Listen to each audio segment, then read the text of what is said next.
Seberapa banyak pun tangisan Renaldi menyampaikan rasa sakitnya dan penyiksaannya, seberapa banyak pun tangisan dari para terpidana, itu tidak berarti apa-apa.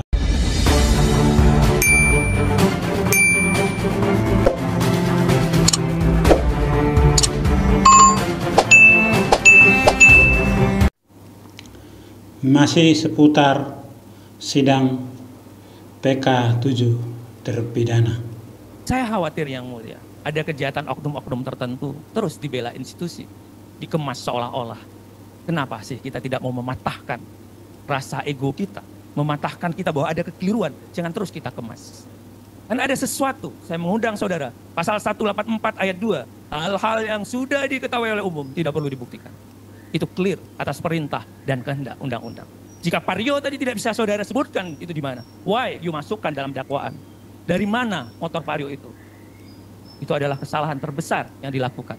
Dari mana tidak ada, padahal hukum menyatakan pasal 56, imperatif, wajib, kenapa dikurangi dosisnya? Maka dari perkara ini patutlah kita duga ada pelanggaran-pelanggaran dan prinsip-prinsip yang dari awal dilompati. Oleh karena itu, izinkanlah kami menghargai juga, namun izinkan juga kami selaku penuntut umum tetap dengan jawaban kami. Terima kasih Yang Mulia. Jaksa penuntut umum berkesimpulan bahwa seluruh isi memori peninjauan kembali dari pemohon peninjauan kembali bukanlah merupakan keadaan baru atau bukti baru atau novum permohonan peninjauan kembali. Ya. Terpidana harus tolak. Mereka tetap dengan jawabannya. Ya. Sekhawatir apapun ahli, sehebat apapun PH 6 terpidana ke-7 Sudirman, sehebat apapun saksi-saksi menyampaikan kesaksiannya, ya, sesedih apapun Deddy Mulyadi menyampaikan kesaksiannya, seberapa banyak pun tangisan Renaldi menyampaikan rasa sakitnya dan penyiksaannya, seberapa banyak pun tangisan dari para terpidana, itu tidak berarti apa-apa buat JPU. Ya. Yang menjadi saya herannya selama persidangan ini adalah ada yang disebut Suneo, yang begitu ngotot, begitu bergaya arogan di persidangan itu. Ya. Mereka menanyakan sama saksi, mereka menanyakan apa dan segala apa yang ditanyakan kepada saksi, bahkan menantang penonton. Kalau jawaban mereka adalah seperti sekarang ini, menolak semua memori PK, harusnya di awal mereka diam saja mendengar.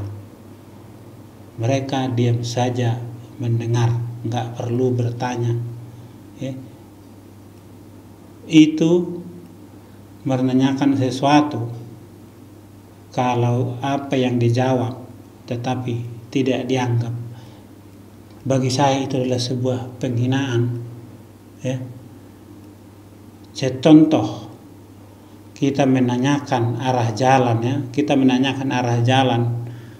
Jadi orang yang memberi arah itu, misalkan dibilang kita disuruh belok kiri, tetapi kemudian kita belok kanan, apa yang akan terjadi?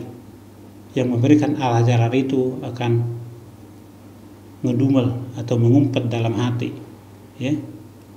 Seperti itu yang dilakukan oleh jaksa ini, JPU ini. Mereka bertanya, bahkan di beberapa sidang sampai berdebat dengan PH 6 terpidana. Ngapain dibuatkan drama-drama di persidangan itu oleh mereka, kalau toh ujung-ujungnya semua ditolak. Memang benar, jaksa itu harus meneliti, jaksa itu harus teliti di persidangan itu supaya kebenaran bisa dibongkar.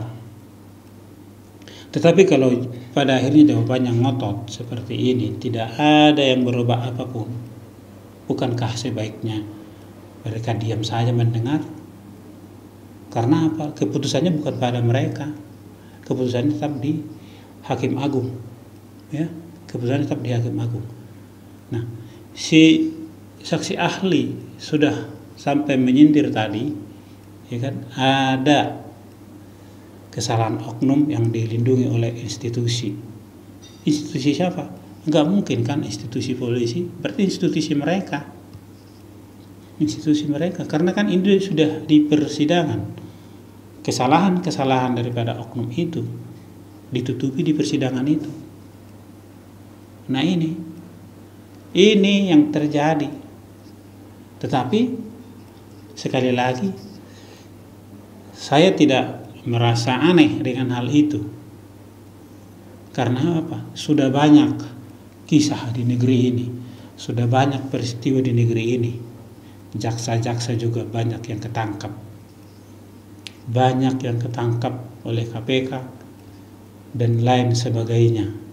Jadi kalau hanya di persidangan ini jaksa bertingkah seperti ini, oke-oke sajalah. Semoga Hakim Agung bisa memutuskan perkara ini bukan untuk memuaskan netizen, memuaskan orang-orang tertentu, tetapi untuk membuktikan bahwa kebenaranlah yang seharusnya dimenangkan.